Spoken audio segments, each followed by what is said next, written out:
Okay, right. Well, when you're having started your talk, Dave, I'll also go onto social media and share this passcode. Hope you won't mind if I'm slightly inattentive for the first couple of minutes. It's an absolute pleasure, personally, to invite Professor David Fennell from Brock University, Canada, to deliver this this next public lecture in our public lecture series, Rethinking. And I've known David for longer than perhaps here I would like everybody to know. David has kept his brown hair and good looks, and I seem to have become very old in the time that we've got to know each other. So I imagine, David, you must have a painting in your attic or something. Or other than maybe I'm just incredibly stressed and that's why I've aged. I'm actually only 26. So it has been an absolute pleasure. David, as many of you will know, comes from Brock University, Canada, and will be known to most of us through his work in his textbooks on ecotourism planning, and animal ethics, and also because he is the founding editor of the Journal of Ecotourism. And I know that he's going to be touching on ecotourism, at least for part of his talk today, but most of it's going to be framed around the idea of tourism knowledge transfer.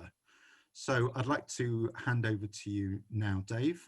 Just before I do that, though, I'll just say big welcome to the audience today. Thank you for joining us. I'd ask you please to keep your microphones muted for the duration of the talk. But at the end of the talk, there will be an opportunity for questions and answers.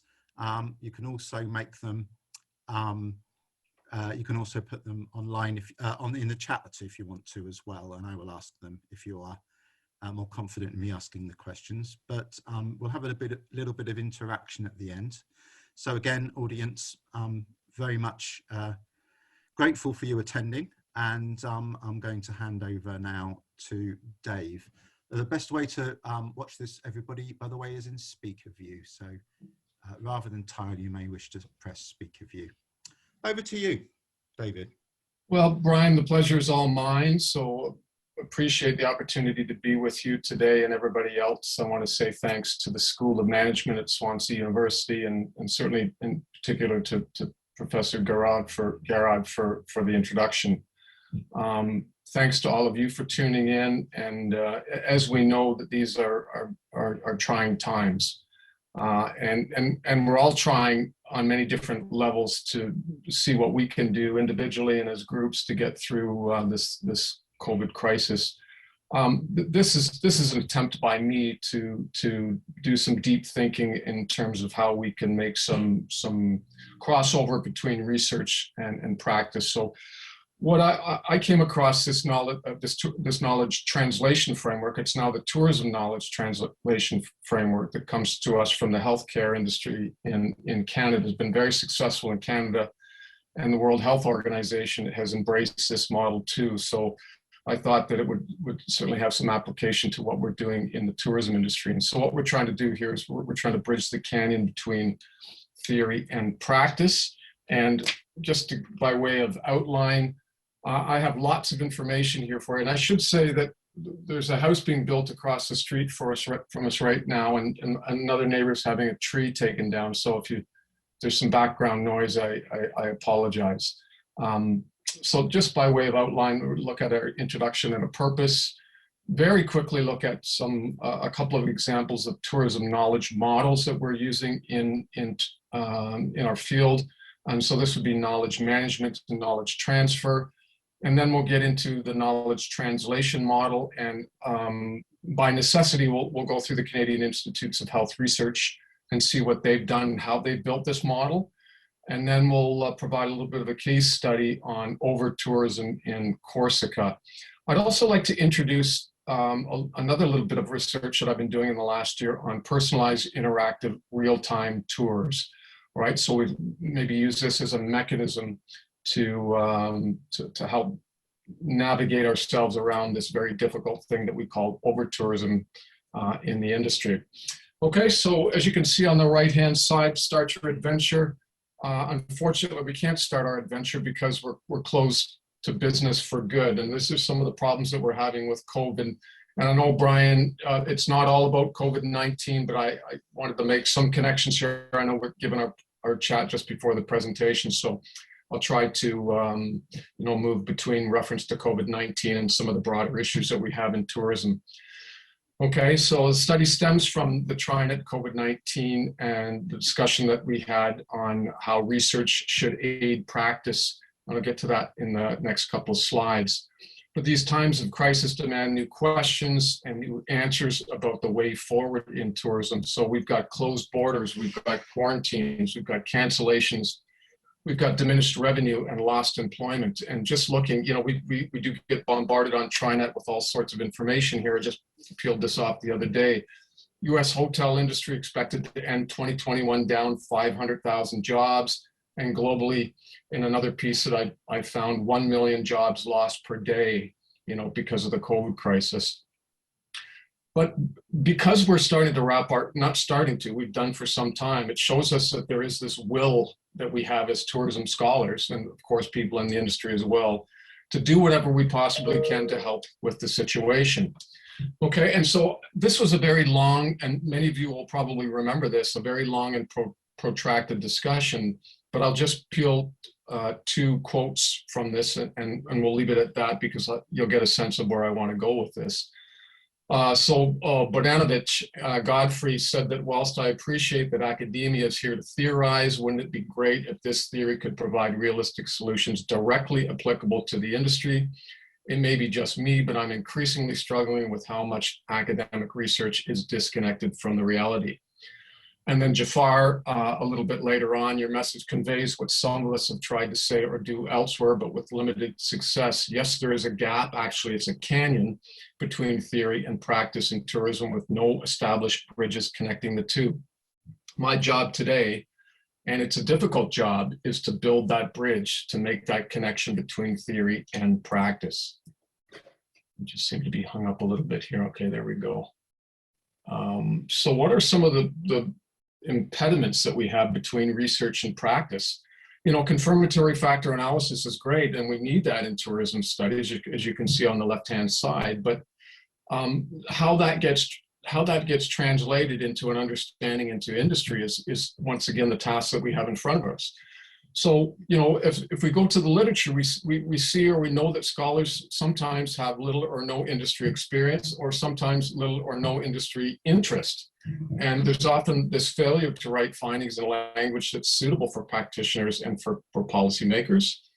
In other examples, there's little transmission of knowledge taking place from leading journals to industry practitioners, and certainly poor connection between scholars and practitioners, and we would say in government. And I'll just look to my own country here in Canada, and apologize for saying this to some of the Canadians who are out there right now, but I can't imagine it being any worse than it is right now in terms of that connectivity. It seems to be that we have people who are working in the industry and making connections with government, but I don't see how the academic side of it pops into the equation to the degree that it possibly should. Okay, I know there's better connectivity in other countries, but I'm just saying we have a long way to go here in pulling ourselves all, or getting us all to pull the sled together to make some sort of change. So there are questions over the value of research, and I'm not so sure we've gone so far as to what you see on the right-hand side of the slide, right? But we have opportunities in applied fields, and tourism studies is an applied field. And I really see this as a strength and an opportunity, not just to dwell in the academic side of things and not to be divorced from industry. So as an applied field, we really have an opportunity to make some sort of difference. And as we all know, we are really entrenched in this neoliberal audit culture where number of citations becomes very important, remains very important, where we publish and with whom. Okay, and maybe that has allowed us to take our eye off the ball to a certain degree. So the big question, don't we need each other? And I'm talking about industry and research. And shouldn't cooperation be automatic?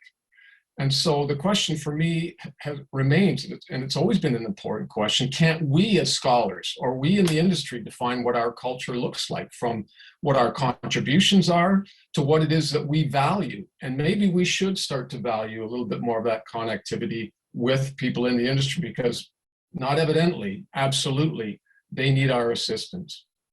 Okay, and I often view it as this moving walkway dilemma. We've all been to the airport, and that we all get on that, and it seems to me that it's more of this instrumental utilitarian reasoning that we have built into the equation. We just can't seem to get ourselves off that moving walkway to, as we say, most forward-thinking people have our heads turned sideways. Well, sometimes we can't have our heads turned sideways because of the way that we have been conditioned to do and to work.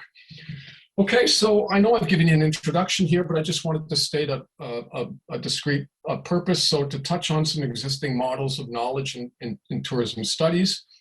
All right, and TEFI, we should all be familiar with our Tourism Education Futures Initiative, has taken a crack at some of the stuff that we'll be talking about today, but they have a very broad mandate as well. So in stewardship, mutuality, professionalism, and ethics, and certainly knowledge. We'll touch on innovation and knowledge today, and critical thinking and creativity, and of course some network and cooperation that has to take place in order for us to get this model up and running.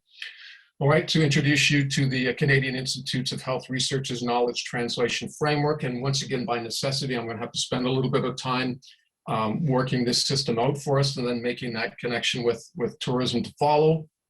All right, and we're going to do that through Corsica with the personalized interactive real-time tours.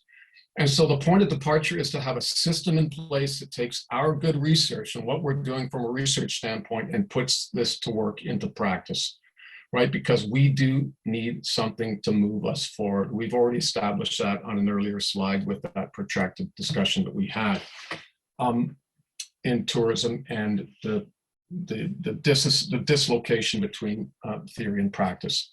So let me just very quickly go through some existing areas of research involving knowledge. So we have knowledge management that we'll see quite liberally in the journals, which is the identification, measurement, storage, organization, replication, sharing, and integration of knowledge that we develop.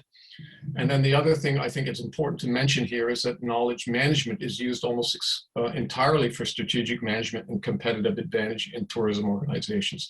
So it has been directed in a particular capacity, right, to add value to the goods and the services that we provide for people who are on vacation. All right, so that is one. And the other one is knowledge transfer. And so knowledge transfer processes underpin innovation, right? So I've highlighted innovation here, which in turn are the key to competitiveness for tourism organizations and destinations. So this comes from Chris Cooper. Okay, and so once again, there's a real focus here on using knowledge for competitive purposes. Also cross-cultural problems in the transfer of knowledge from Shao and Smith. And then also from Simon Hudson here, there's an interesting program that's taking place in South Carolina based on innovation for knowledge transfer. So 3 public universities in the state received between $2 and $5 million in education lottery funds to be matched with non-state government funding. And the program has resulted in the development of several centers, $1.4 billion in non-state funding, and 8,000 new jobs. So once again, thinking in an innovative way for positive change. Other examples include Duxbury and colleagues on knowledge transfer. So closer ties needed between research and practitioners during the research process. So what separates this study from what I'm doing is this is really taking place during the process of conducting research. So new spaces for collaboration, practitioners as co-researchers, and paying close attention to how research can help at implementation stages. And then one other system that exists out there by Hardy and colleagues on knowledge transfer. And so they report that there's a key hurdle in communication, sort of speaking the same language from conceptual and operational standpoints, and the need for shared understanding on research questions, data collection, and use. Okay, so it's we're given credit where credit's due here, and just important to highlight those different studies. And so let's get right into knowledge translation now. We've looked at knowledge management and we've not looked at knowledge transfer. This is a completely different system on knowledge translation on the Canadian Institutes of Health Research, and again, the connection with the World Health Organization. So here, what we're trying to do is to place new knowledge into the hands of policymakers and practitioners as quickly as possible, avoiding research practice gaps. This is what this knowledge translation program does very, very well. And what's staggering is the fact that even in our healthcare system, research says that this can take upwards of 10 years to get our research into the hands of our healthcare workers. What's encouraging is COVID has very much mobilized us to make that leap, okay, from research to practice, which is encouraging. And so some very important questions that surface are: what should be transferred? To whom and by whom should research knowledge be transferred? How should knowledge be transferred? And with what effect are some of the key questions that we need to follow here. Okay, so let's give you a definition of knowledge translation. It is, and keep in mind, this is for the healthcare system at this stage of the game before we modify it for our purposes later. So knowledge translation is a dynamic and iterative, so it builds upon itself.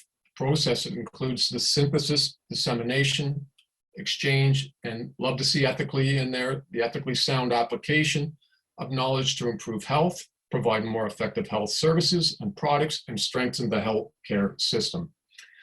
Okay, and so knowledge translation in healthcare was developed to overcome two main issues that I don't think that we can really appreciate the magnitude of what's taking place here in tourism because we're such a smaller field. But the volume of research, so 17,000 new biomedical books per year and 30,000 biomedical journals. We think we have a lot of journals.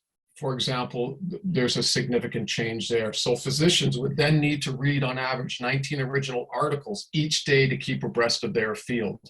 So that's a problem. And the second one was what we've talked about when we mentioned confirmatory factor analysis, the complicated nature of scientific work. It's very difficult for people in the field to understand our language and to put that into practice.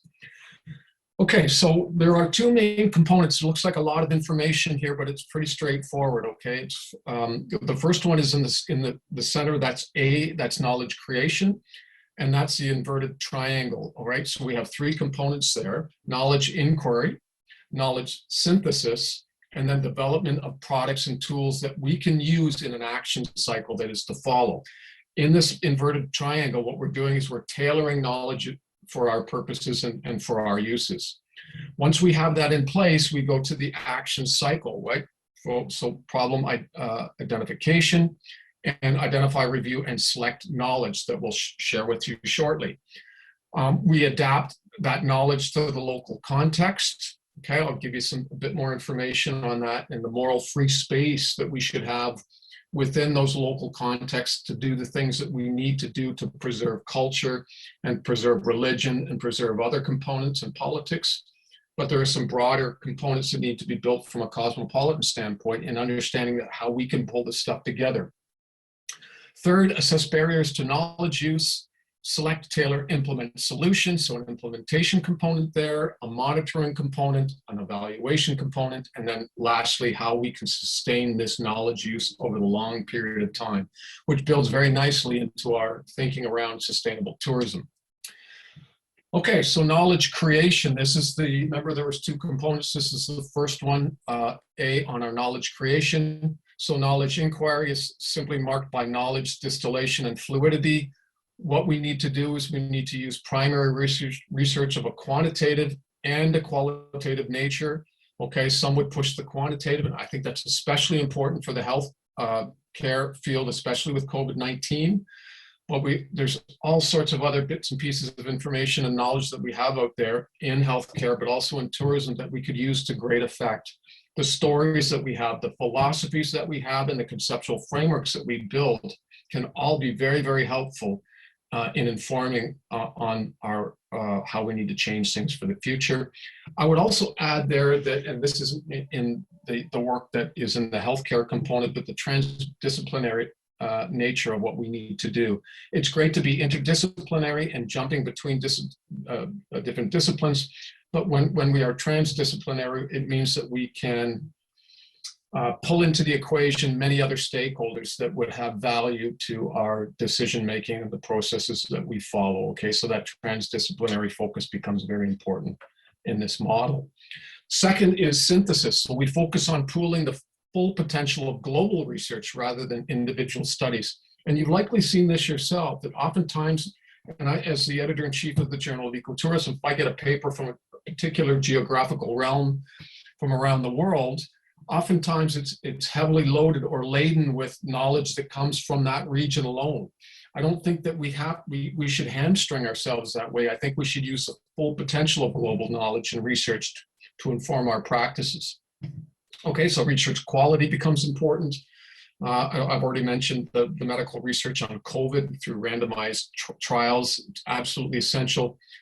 But also within this system, it's not everything that we create or produce should be translated. What we're trying to do is we're trying to pull out the most effective pieces of knowledge that we can to build into our system. And we need best evidence for policy and practice here as we build our system.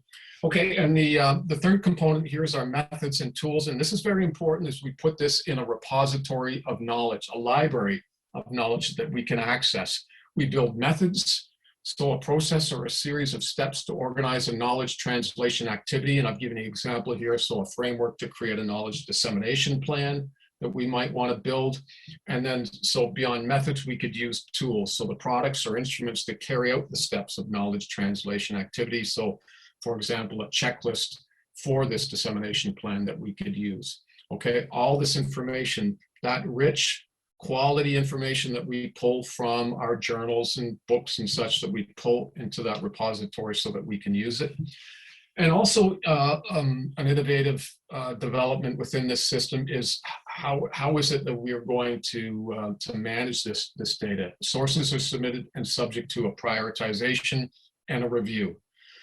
All right, and so what this means is that we need to develop knowledge translation specialists. A little bit later, I'm going to tell you that at Brock University, we've just hired a knowledge translation specialist in our healthcare sector within the university. We need to do the same thing in tourism. People who have specialized abilities in dealing with the information that we create. So the first reviewer writes a summary of the research. Second review for verification, independent of the first, and the review is checked by the original author for accuracy before being posted in the repository. So this is a bit of a clearinghouse and a review process that needs to take place in making sure that we have the right statement on the research that we need to help with industry. Okay, so the second component here is our action cycle. This is the traditional systematic action planning format that we talked about before. I certainly won't go through these 7 different steps here, but we'll look at each as we apply them to the case study that we're going to develop shortly. So an important part of our action, all right, so that action process is this evidence-informed decision-making model. All right, and I'll build this over the next couple of slides. So the EIDM is managed by a National Coordinating Center for Methods and Tools hosted by McMaster University in Ontario, Canada, and it's funded federally by the Public Health Agency of Canada. So this is going to get us scratching our heads right now to see how we can build this model, if indeed it's going to be important for us, and who is going to fund this model as well. And because it's Health and Health Canada, it's a publicly funded agency here. So if we build something like this for tourism, the big question is, where are we going to get the money to help? So we'll revisit this piece and when we get to the back end of the presentation.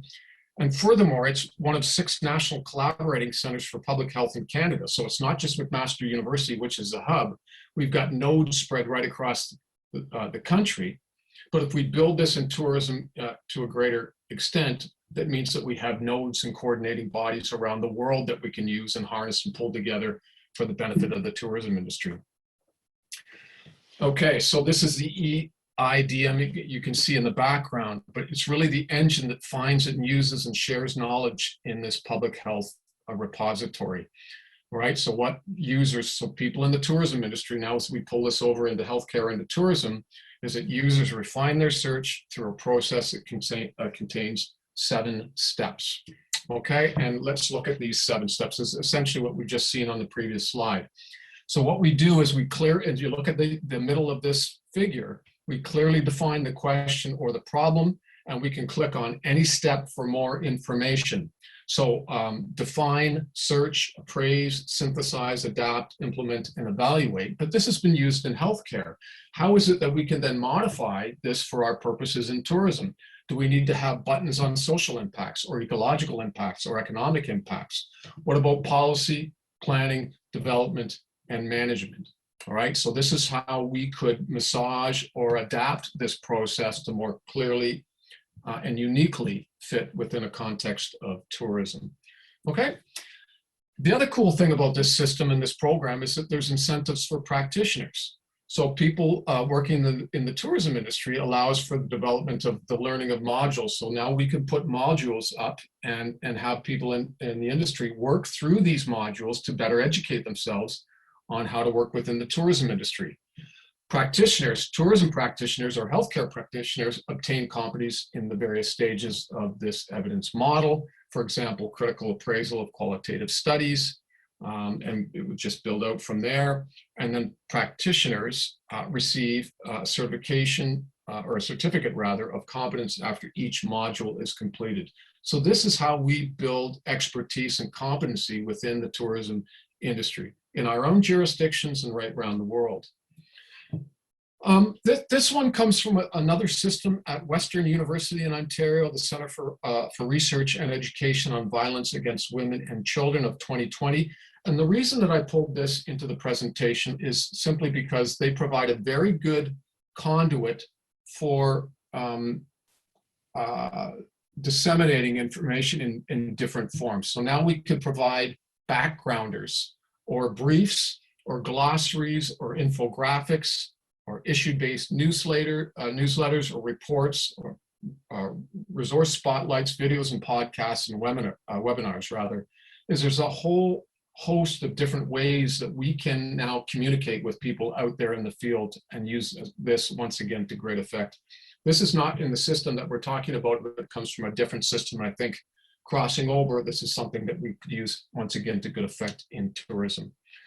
Okay, so just giving you a very quick overview of the healthcare system. So how does knowledge translation work in tourism? So what I've done, and I should also say that this paper has come out recently in Current Issues in Tourism, so it's available to you, I think I'm not sure when I don't have the particulars of it, but it's, I think, the latest edition of Current Issues in Tourism. So what I've done is I've modified the definition that we have for knowledge translation in healthcare to work in tourism. So it's a dynamic and iterative process that includes the synthesis, dissemination, exchange, and ethically sound application of knowledge to improve policy planning, development, and management of tourism at all scales, not at certain scales, but at all scales. All right, so this is adapted from the folks that I mentioned before. So now we've got a definition to work from. Let's use a bit of a case study here in moving this whole discussion forward on Corsica, France, and over tourism. Okay, just from a geographical standpoint, you see it in the Mediterranean there, just supposed between France and Italy. And so I just kept getting hung up with my progression here. There we go. All right, so let's look at the case study of Scandola Marine Protected Area. It was developed in 1975. It's a UNESCO World Heritage Site as of 1983. And you can see between June and August, there's 300,000 visitors visiting this small region during that period of time. There's impacts on the osprey population. When you think of osprey, these are really fish hawks. You see a picture of them there. Okay, beautiful birds that you'll find around the world. We have an abundance of them here in Canada, which is great. Always great to see them as well. So a popular tourist attraction here as it is there. No limit to the, so the part of the problems here, no limit to the number of visiting vessels, and no approach distance regulations that you'll certainly find in other ecotourism case studies, right? Is that you can only get so close to the animal in question. All right, so let's go through this process again of knowledge creation, and then we'll get into the action cycle as well. So what we need to do is access current knowledge from various knowledge domains, synthesize, and which products and tools might be developed for policymaker and practitioner use. I should say that I got this case study from Monty and colleagues that did biologists in 2018. So what they're concluding in their study is that they need, or we need, more collaboration between biologists with the tourism industry, right? So now we're talking about an interdisciplinary component here. And also, you know, this is one of their last conclusions, the need for evidence-based scientific data to address the situation. This whole model with it, that I'm sharing with you today is based on, right, this evidence-based scientific data, all right? So there's a perfect fit between the system that I'm trying to develop and the case study that we're dealing with here. Now, there's a huge amount of information on this slide, okay? So I get that, but I want to direct you to the body of information on the right-hand side. We've got the academic, tier 1, tier 2, and tier 3. And simply what this is on the right-hand side, we have a number of disciplines and fields. And tier 2 is pulling together 2 of these tiers. So the example that I'm using is business and philosophy and ethics. So business ethics is tier 2. And I've simply gone to the Journal of Business Ethics to look at all of the different aspects that they publish on as in tier 3. So you can see accounting, behavioral, consumer ethics, and corporate governance, and a whole list of things that they're interested in publishing, right? So if you pull that information, what I'm suggesting here is just a tremendous amount of knowledge that we have at our fingertips, right? And that we pull it together and organize it in the right way can have an effective impact on some industry sector problems. I've also included science, technology, engineering, mathematics at the bottom, and sustainability. For the case study that we're going to build, we could focus on technology and sustainable citizen, poverty, inequality, and such. We can look to CSR and quantitative issues and qualitative issues, and we can look to corporate sustainability to help us navigate the problems with the case study that we're dealing. Now, if we switch over to the left-hand side of this figure, we've got industry sectors and products. And once again, just simply taking these categories out of our literature as accommodation, food and beverage, transportation, travel, trade, tourism services. And so our case study has to do with transportation, but it also has to do with one of our primary products as nature-based tourism or ecotourism. If you pull the right-hand side together with the left-hand side, now we have this research industry zone of intersection for what we're calling tourism knowledge translation. And it's simply the model in the middle of that we're working with to try to mitigate some of the problems that are taking place with our case study. Okay, so we're using the academic side, we're organizing knowledge there, and we're recognizing that there's an industry problem, and we're pulling all this stuff together to help. So here's our action cycle. All right, so let's first look at the problem. Higher and unregulated tourism in our nature reserve, our marine protected area, has led to lower breeding performance of osprey. They've been studied, or Monty's paper said they've been studied between 1970 and 2014, so there's a good longitudinal database. Their decline has not been attributed to a decline in prey. So it's not as though they're not eating. It's the fact of the matter is they're not being allowed to eat, okay? The 3 times the number of boats inside the reserve than outside. And so there's stress, there's decrease in hunting, and more time flying off the nests because of the intrusion of tourists into into the situation. Now they've been finding that there's not problems with osprey populations outside of the reserve. So clearly it's a tourism situation, a problem that we're dealing with. Second, or 1B, is to identify, review, and select knowledge, identify stakeholders and their roles. Okay, so park staff, tourism operators, DMOs and such, and the list goes on from there. We review cases and effects of the issue with stakeholders, address expected outcomes of potential interventions, And I should also say this is clearly hypothetical, right? We haven't done any research on this. This is just trying to make a connection with existing research and the system that we're trying to build. So apologies for any omissions that you might think should be in here at this stage of the game. Okay, so what we do after we conduct this review and select knowledge, we do this from the repository that we talked about before, where we have all this knowledge that's available to us.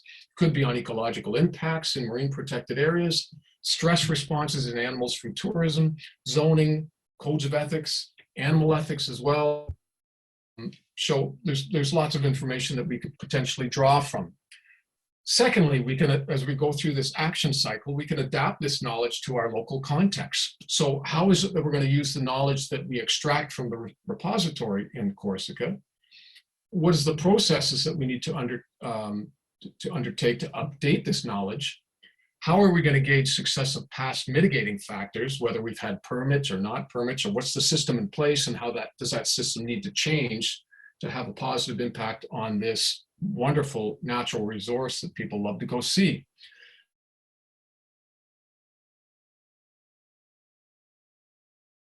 So what we have to do is walk that fine line between what's appropriate for the case study and the knowledge that we can bring from around the world. Remember, we mentioned that global approach before. We can't just focus on local situations.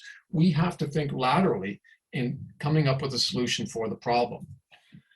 Third is to assess barriers to our knowledge use. So we might find that people in Corsica, that they don't yet have the skill sets in park management or within our tour operations. So there may be organizational barriers. We may find that we have weak leadership, political leadership, all right? There may be system gaps of social and ecological considerations that we've missed out on. So legal, administrative, political, natural resource, economic, social, cultural conditions that dictate policy for our marine protected area. This is how we can use this knowledge translation process as we build it to help mitigate the problems that we're finding in this case study. And then the issue here, as we all know in tourism, is the difference between profit and pleasure versus preservation. This is a wonderful case study to see where do our values lie. It may be that we have incompatibility between mass tourism and alternative tourism. And that's the case. It's up to Corsica to adapt and evolve to make sure that we can have greater balance in our system. So we might also find that we just don't have the right knowledge in place, right? So we select, tailor, and implement solutions. What resources are available for us for change? Who to include in the stakeholder mix? What new skills, training, and human resource demands and stakeholder flexibility? And of course, in every case, what is the education that we have, not only for tourists, but for operators, everybody who's involved in anything that has to do with tourism, right? And outside of tourism as well. And so I love to put this stuff in on visioning process. You know, what is it that we value? And because often we're not sure. And I don't think Corsica, like many places around the world, I'm not quite sure they know what they value. I mean, it's great to make a buck, but we have all these competing interests that we have to manage. So what we have to do is we have to use hindsight and insight to generate some foresight. And we do this through embracing innovation. All right, so system shocks, like we see with COVID-19 and like we see with over-tourism, catalyze new innovations. And so innovation is rather like a journey. And if you're interested in this, go to Van de Ven's, I've got his book over here and colleagues to suggest that this innovation journey follows different stages. I won't get into initiation, development, and implementation. We don't need to deal with that right now, but it should stimulate new thinking. Whether that's in the area of new technology or whether it's in demarketing, because demarketing, I think,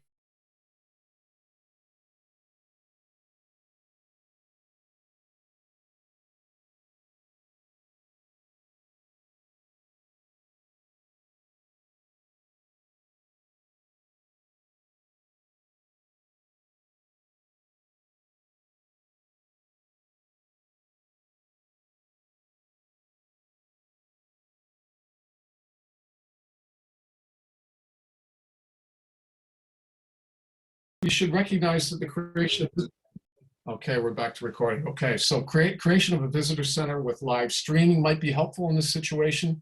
Sending fewer boats, which would allow sending fewer boats to the birds. Developing lottery systems to see the birds. Demarketing, which we've touched on. I know there's some good research.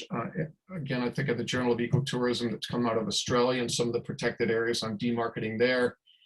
But there's also, as you see with Utah, on the right-hand side, the Mighty 5 campaign brought an extra 500,000 visitors to parks. Now Utah wants to steer them to other places. We find, scattered throughout the world, examples where too many tourists are having too much of an impact. So demarketing has been a strategy that's been used quite effectively there. And the only, one of the concerns for me is the worry that the PERT experience would catalyze even more interest in the osprey and drag more tourists out to the location. So there are some questions about the efficacy of the system and how to put it into place. Okay. And then, so just a couple more here before we finish off. We just some information that I put down on monitoring. So the type of knowledge used, from quantitative to storytelling, and some of the outcomes. So what we could measure: tourist to local density markers, boat traffic inside and outside of the marine park, tourist local conflict ratios, impacts of osprey and other flora and fauna, seasonality, and a few other things that we could monitor here, and then how we evaluate our outcomes. So develop key collaborative relationships based on trust and cooperation. I put reciprocal altruism because that is the theory of I scratch your back, you scratch my back. It really has been essential in allowing us to understand the essence of human nature. And I'll tie that in my last slide or two. The iterative properties of tourism knowledge translation: problems not solved will demand new knowledge in the future. So if we can't solve it now, there's a gap that needs to be filled, all right? And then we work to filling those gaps. And as new methods and tools are added to the repository, teams will be better prepared to address the issue. And then sustain. We're almost finished here. So questions that emerge in relation to who should be empowered to sustain the initiative, ongoing and emerging barriers to sustainability, the need and will to crystallize priorities around the long-term management of osprey alongside tourism benefits. I put and italicized the will because it really does boil down to whether or not we have the will to make this change, right? We mentioned profit and pleasure, and then versus preservation. We really need to have the will to make that leap of faith to make sure that it's not just the tourism industry that's benefiting here, but once again, a more balanced, holistic, comprehensive plan that takes into consideration not only social but ecological concerns. Okay, just before I wrap things up, it's I've been pointing the finger at academics as the problem here. I just want to share with you very quickly an experience that I had at a conference in British Columbia in Canada many years ago. I spoke on ethics and ecotourism, and a little bit on, as I was getting into animal ethics, is really my main area of research right now. I spoke on how ethics would increasingly play a part in the future development of the industry. And the message that I received, and this is probably 15 years ago, was stay in your ivory tower and lead the heavy lifting to industry. So in the end, folks, it's not just about academics. It takes two to tango. All of us need to get on the same page. So just a couple of assumptions, questions, and conclusions to maybe stimulate or generate some more discussion as we finish off. But the tourism knowledge translation framework gets practitioners, policymakers, and academics speaking the same language. So what role does government play as a catalyst? And funding becomes very important. I shared with you the fact that it's our federal government in Canada that provides the funding. How does this roll out for tourism? Should be free for the industry to use to induce participation. There shouldn't be a fee tied to having operators use this system, because then they won't use it. We want to build excellence and best practice, right? And the only way to do that is to be inclusive. So we need to remove as many barriers as possible for a knowledgeable industry. In the future, will the value of tourism, sorry, I just got something in the way of my slide here. So will the value of tourism change relative to healthcare? We know that healthcare and health is a primary concern, and tourism relative to health is probably and should be a secondary concern. But what of the health of an industry? Lost jobs, livelihoods, diminishing mental and physiological health. COVID has shown us the connection between health and tourism that's very important.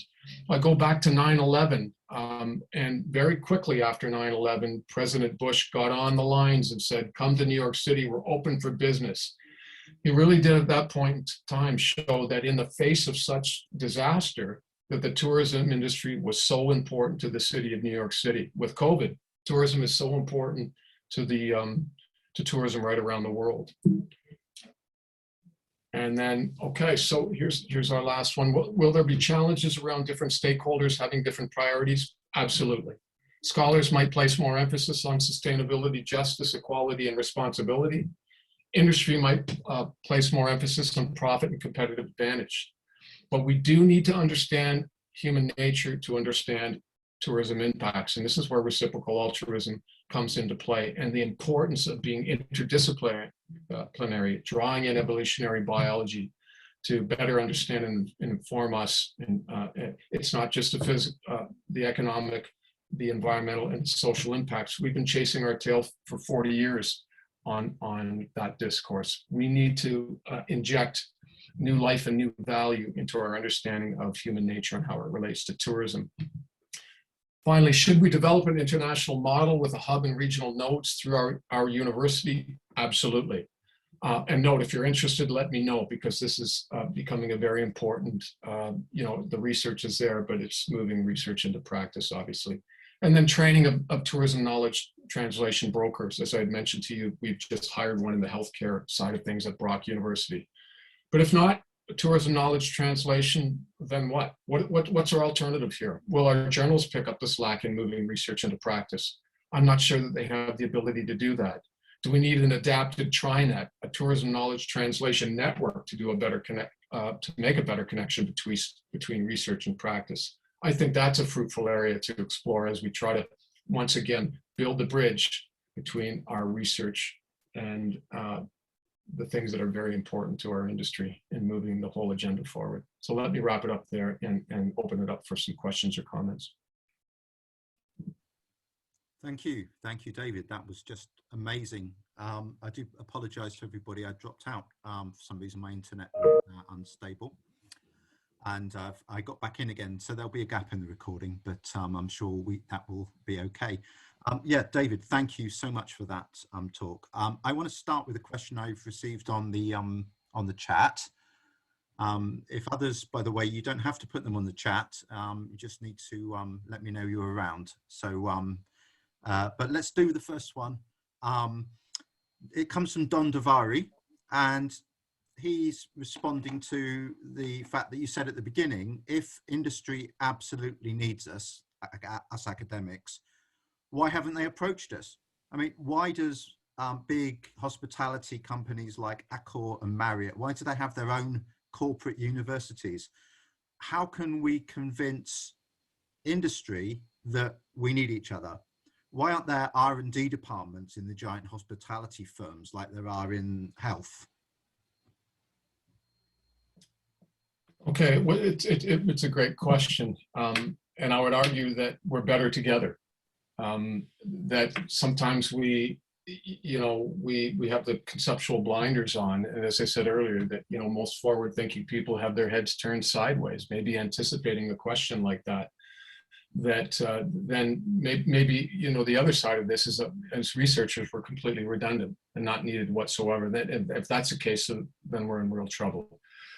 So I just think that we're better together, and I think that I've always thought that even from a research standpoint, is that if I did research, it would look a certain way, but when I sit down with 2 or 3 other people, the sparks fly. And I think we have the opportunity to do that with industry and as researchers, to sit down together and look at each other across the table and see how we can make the sparks fly to create an industry that is more knowledgeable and deeper and richer for the tourist experience. It's not just about making money. Right? It's about making money increasingly in this day and age, especially with sustainability, and we're immersed right in the middle of it. I'm not sure how industry is driven to make these sustainable changes when, let's face it, oftentimes it is making money for our shareholders that becomes the key and most important priority. Do you think it's just that, chance to ask my own question, do you think it's just that we don't adopt their agenda? Maybe we should adopt their agenda more, one of corporate competitive advantage and profitability? Well, once again, Brian, I think it's balanced. There's many of us who are tourism researchers who do adopt that agenda, right? Who are in economics and marketing and finance and such. There's nothing wrong with that. This is part of the industry. So, but I think if we go too far down that road, there's a danger, isn't there? There's a danger of losing sight of that holistic, comprehensive approach to tourism that we think we should preserve.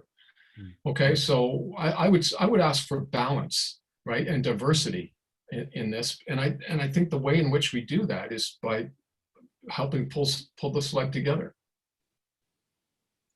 Okay.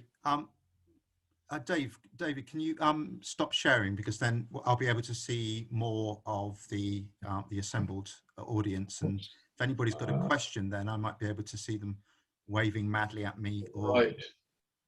See if I can find. You just go to the green and stop sharing, Dave. Yeah. Yeah. Just and then hit that.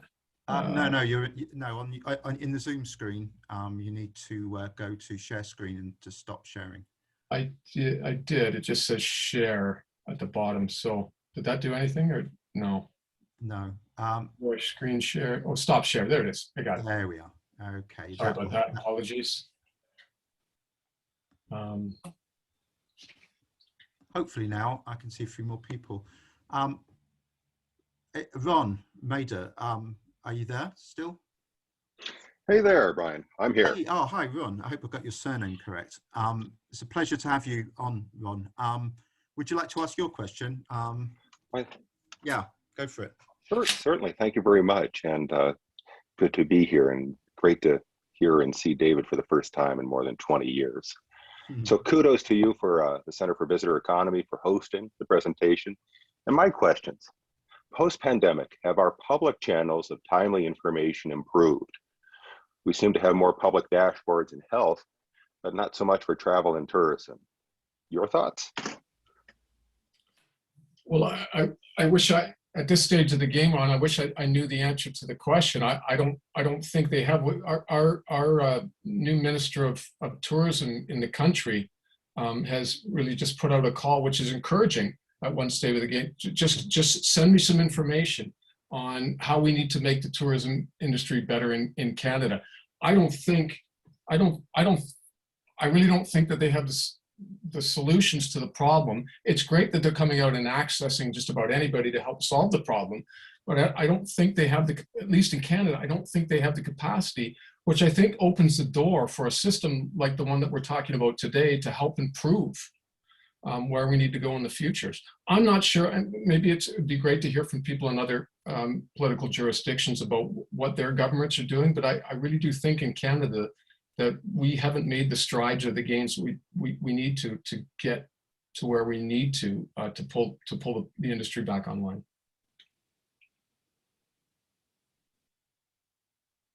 Anybody got any follow-up on that, or should we move to another question? If you'd like to ask a question, please just give me a wave or a real one.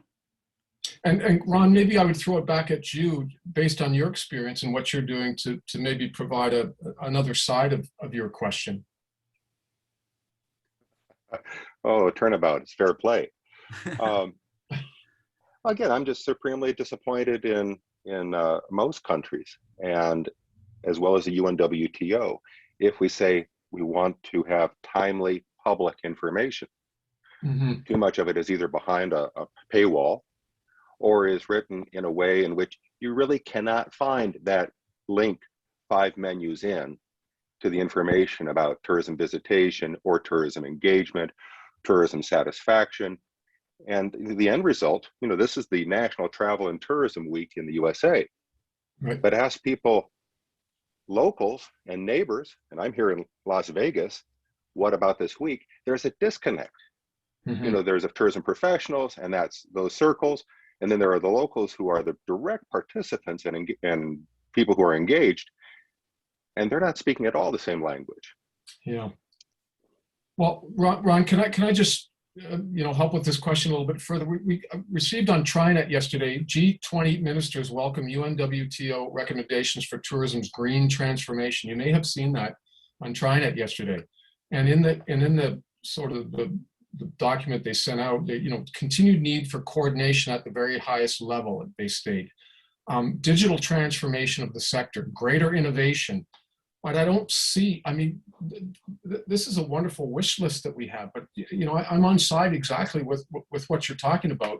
We've dealt with some of these issues today in the presentation. I just don't know how they're going to get there without a system like knowledge translation in place. It's great to talk about it, but when the rubber hits the road, I really don't see it connecting all of those different layers that you've just talked about in order to move us forward. I would add, and maybe even argue, that what you're saying is absolutely correct. Question is, how do we describe a knowledge transfer and translation in a way that locals would be keen on? And I would turn it around as well, saying, what are the Facebook, somebody's been banned today, but what are the Facebook, Twitter, YouTube channels? And again, that's why I say thank you to the Center for Visitor Research, because it's great to have an in-depth, deep thinking presentation of this caliber, but who else is doing it? And shouldn't we be doing more of that? Because again, as you say, we're all in this together and we have to be participants, but we may not be on board with TKT. But I'm with you. Yeah, no, I appreciate that. But I think that if we can use it in the healthcare system, and there's certainly many layers within that system, but it's certainly doable in a tourism system as well. So it doesn't take one, it takes a few of us or many of us to come together to iron out what that might look like. Thank you. On the comments, Joe Guyver is asking, shouldn't we also be critical of the industry to serve society? I guess as academics, do we have a responsibility to be critical of the industry? Is this an issue, I guess, that, if we buddy up with the industry too much, then aren't we losing sight of the importance of our role as academics to question and to be critical? Well, personally, I think we have to be critical. I think we have to be critical of the whole system, right? And that includes industry. How successful were we at anticipating, mitigating, and advancing from COVID-19? We have centers of tourism crisis and crisis management, and how successful were they at addressing and mitigating the system as well?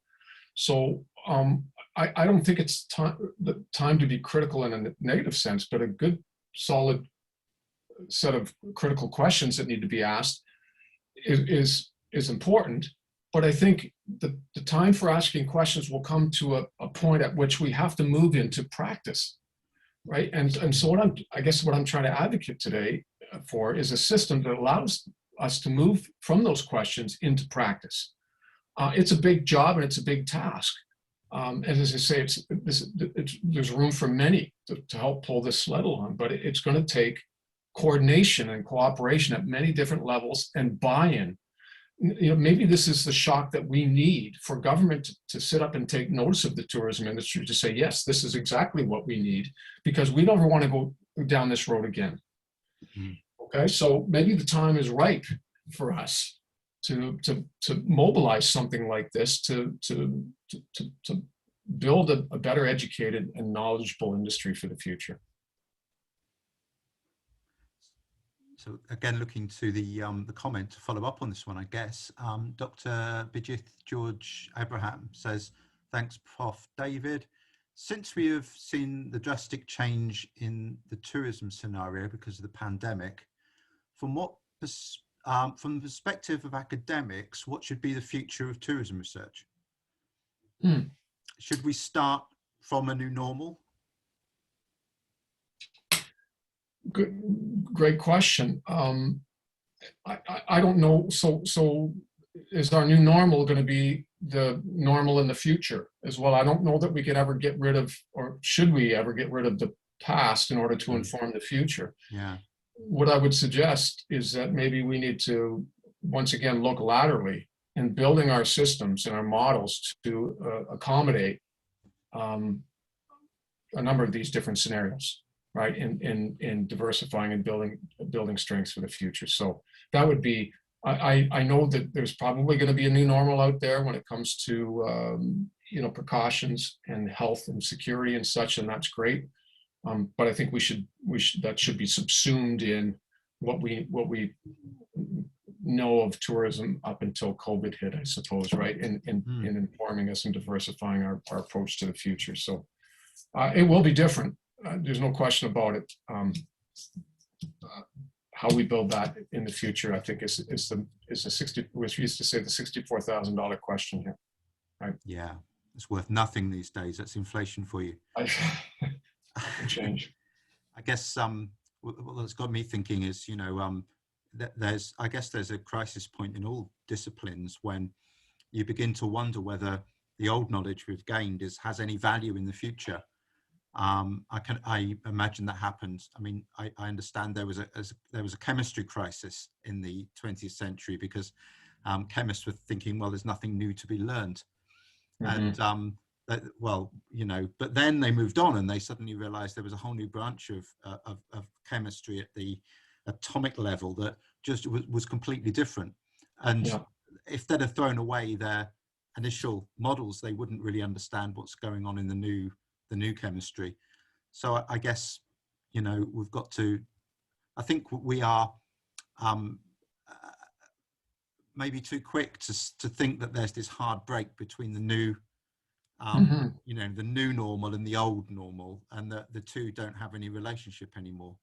I certainly get that when I'm looking at journal papers or trying to write my own. That always the question comes, how much COVID do I need to build into this? How much do I need to reassure my readers that it's still relevant what I'm saying, even though I'm using theories that were developed years before COVID or data that I collected before COVID? So I guess the question, a long-winded way of asking the question, is how important really is COVID for the transfer of knowledge? Is it a hard barrier? Yeah, I don't like it. We can view it as a barrier, but we could certainly also view it as an opportunity. Yeah. And this is maybe part of our, and for Dr. Abraham, this is part of our innovation journey, isn't it? And I often get the question from kids in class that, we're smarter in this day and age. I don't know that we're smarter in this day and age. We certainly have more information. Yeah. Right. But I don't know that I can point in any one direction to say, and if you look in the past and some of the theories and approaches, and I'm sure how many people are being inducted into the English language canon, literature canon these days, when in the past we had so many great works that we can draw from that people haven't been inducted into or pulled into the canon because there's not great works in the way there used to be in the future. So I don't know that we're more intelligent or smart. It's a tricky question here. I know we have lots more information, but I don't know that we've been able to use that information. And maybe this gets to Dr. Abraham's question. I don't know if we've effectively been able to use that knowledge in a way that's going to help us with some of these considerable problems that we're running into right now. So once again, I would just advocate for a different approach through a system like we're talking about today in order to get the conversations happening and move in a completely different direction and a different trajectory. Because we have to do something. Sitting idle isn't the way forward for us. Yeah. Sitting idle doesn't seem to be working, does it? No, and it's scary to think that research that's hot off the press takes upwards of 10 years to get and to be mobilized. Yeah. And so that's frightening for me, and I think with some of the research I've done in the past on ethics and animal ethics and ecotourism, you think, okay, hopefully, fingers crossed, this is going to find its way into industry or find its way through the academy. But sometimes it takes so long to do that, right? And I don't understand what the reasons are for that. Maybe it's just a function of the system in which we're immersed. Jackie, I can see Jackie Clark. Hello, I can see you on the screen. Hiya. Would you mind asking your question? I can see you there, so you might as well ask it. Yeah, sure. Thanks. Thank you very much. I found that a really inspiring talk, actually. Too quick for me to take notes, so my thinking is probably lagging behind a little bit here. But what I was intrigued by was whether you'd come across any models when you were looking for possible guidance from a practitioner side that were based perhaps on people or industries that hadn't spent so long in the education system and therefore weren't so familiar with our ways of working. It strikes me when you take a medical model as one that's clearly working very effectively in Canada, to take that as a potential model may have the disadvantage that you've got a very educated audience there that's spent, what, 5, 7 years or longer in the education system. So they're very familiar and they're very clever people. They know exactly how to use those systems. So they're more in tune with our ways of thinking. And I wondered really whether to be effective, you needed a model for perhaps people who hadn't spent so long in the education system. So you're turning it around and thinking it's not our model so much, it's actually a model designed by them, what would work much more from their perspective. I may not be explaining that very well. It was just what was going through my mind. No, I think, Jackie, it's a good question. I think I know where you're at with it. I think you're asking that, what do we have in tourism that's readily available that we can use that would be more familiar to somebody who's working in the tourism industry and who might not have maybe the track record of the education or the training that we find in healthcare. Or another industry right. that doesn't have the same education levels, rather than take the health and the medics. Is there a parallel perhaps closer to tourism that we could borrow from? Mm-hmm. I know that there's some that exist out there, but they're really in knowledge management. Knowledge management, I don't think was really where I wanted to go with this, because there are some aspects of knowledge management that are not as inclusive as what we're talking about here today. So, I look at sort of the back end of this and say, what is the outcome? The outcome of this would be knowledge that somebody who's working in the tourism industry could use effectively and very quickly. So I really think the important conduit here, mechanism is those tourism knowledge translation people who have been hired to turn our knowledge into something that could be used practically. All right, so I think that is really the trick for me in this system so to answer your question, no, I haven't found anything out there. And to pull that my thinking a little bit further, I think it's how you translate that knowledge that becomes very important for people and how they're able to use it. Not that it exists, but that people are able to use it effectively for the things that they need to do in our different sectors, right? Whether it's accommodation or transportation or attractions and entertainment and such. Yeah, okay. And you mentioned quickly. I mean, that seems to me to be key to it, that they've got to be able to access that information with a minimum of effort, if you like, on their side, find it easily and swiftly for it to be effective. It does. I think that's a real key here. And also, that repository becomes important too, isn't it? So now we've got the information.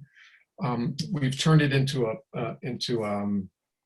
in a style that people are able to use it, but how are they going to be able to access it into this repository? So building the study, remember I'd mentioned changes, whether it's social impacts or environmental impacts or ecological impacts, or whether it's policy or planning or development or management, how we set up this new system so that it's not exactly like the healthcare system that we've been talking about, really becomes something of considerable concern here. Not concern, but considerable interest in terms of making it as user-friendly and as applicable to just about anybody in the tourism system that you possibly can, but quickly. But it's going to take some money, isn't it, in order to do that, right? And we can use our students. There's no question about that. I've got 3 graduate students. I can say, okay, in order to work with me, is that you're going to have to spend some time volunteering in this system. And so how is it that we can coordinate graduate students around the world and use our nodes and our linkages to say, okay, this is my bailiwick and this is your bailiwick, and here's where we're going to how to coordinate and pull together. But we really do need to use the same methodology, don't we, to make sure that everything that we produce for that repository is following that same program, that same methodology. And there's a bit of a trick to that, I think. Thank you. Thanks, Jackie.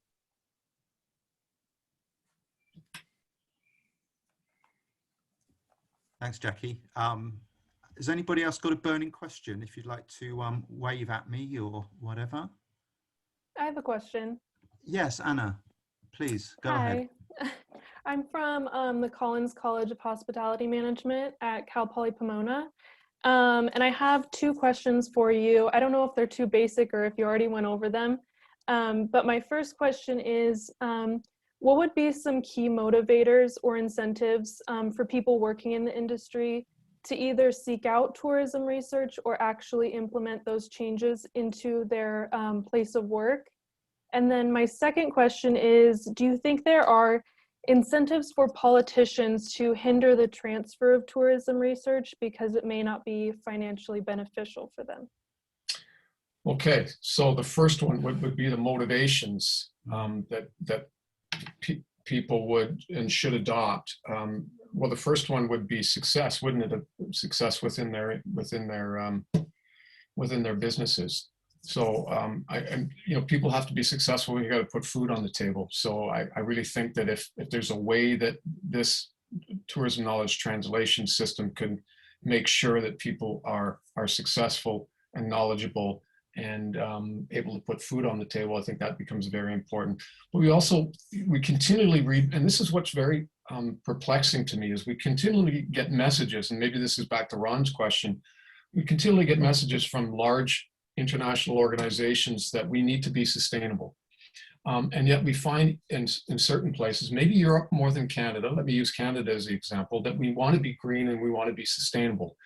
I really do think that in certain places, there's the push more, there's more of that motivation, Anna, in terms of what you're thinking about to be, well, it's not just about me. Is that if we do things in a sustainable fashion, well, maybe it's going to be good for our industry here in our region, and that will maybe attract more people to our places. So I think success could be defined in many different ways. Personal success is one of them, but I also think regional success, and we ought to be thinking more in a regional capacity as well, that would motivate somebody to jump into a system like this because it's really good for our planet, or it's really good for our region, and not just good for me.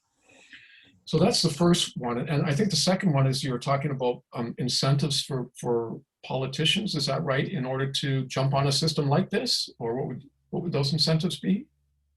I was asking, do you think there's incentives for politicians to hinder the transfer of information from researchers to people in the industry because that information might not be financially beneficial to them? Like if it's a sustainability issue and they have to use more money for it, something like that. Yeah, that's a good question. It's a difficult question as well. I would hope not, because it's inconsistent with the way business or big business is run. So with health, going back to healthcare, we ought to be concerned about individual health and the health of our citizenry. And so in tourism, I think we ought to be concerned about tourism operators individually, but the health of the tourism industry as well. So I can't think of a political reason as to why knowledge translation wouldn't be widely embraced by politicians if it's going to be helpful for their industry. Keep in mind, and I know we all keep this in mind, that tourism is one of the biggest drivers of our economies. And so, politicians love numbers, don't they? They love to see numbers come by their desks to say, okay, this is what the tourism industry is doing. If we can convince them that a tourism knowledge translation structure or system is going to help develop economies, to help develop our economy, then I can see that they would embrace it widely. If it doesn't, though, and it just means that it's more money being spent in a fruitless manner, I can see why, or very quickly, how this would be swept off the table. Sorry, I don't know if I exactly got to what you were after there. Yeah, you did. Thank you so much. Okay, well, thanks for the questions. Mm-hmm. Thank you, Anna. I think we'd better restrict ourselves to one or maybe two more questions. Has anybody got one who'd like to wave at me or something? If not, I'll cruise into one we had online here. Mohammed Shakawat Hossein would like to know, I think this is the $64 million question, Dave. Okay. Vaccine passports. What do they mean? What would be their impact in the context of developing country tourism? That's a one out of the blue, isn't it? But Well, it's okay. Thanks, Mohammed, for the question. So we're talking about vaccine passports and what are the implications for developing countries. Is that right? Yep. yeah. Okay. Well, I really, I oftentimes use the Caribbean as a case study because it's so close to us. We've got small island, economies, many of which are struggling right now. And so because they have unbalanced economies, right? Because it's really about the tourism industry and there's not the diversity of different sectors in these places. So you can see how they would be clamoring, at least to my thinking, they would be clamoring for vaccine passports if it would allow people to get on airplanes and travel down to these places. So in that sense, I think vaccine passports become very important as long as, certainly that we can prove that people are not going to, and whatever that means, that we're not going to be passing COVID on to a local, very insular and very vulnerable population in an island. So if that vaccine passport comes with some level of guarantee of safety and security, then I think it's something that we should pursue. Okay, so that took us back to the real world. I think we have run out of time. So it just falls to me to say, David, thank you very, very much for your enlightening and very interesting talk and for handling the questions afterwards. It's been really good to spend some time with you online this afternoon for us in Europe, this morning for you, I guess, in this lunchtime for you in Canada.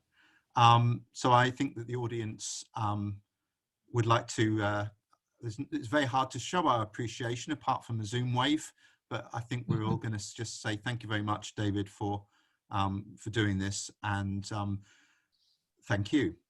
Just for everybody who's remaining, just to say that the next talk on the public lecture series, Rethinking, from the Centre for Visitor Economy Research at Swansea, will be Carol Klein, and that's on the 2nd of June. Thank you, everyone.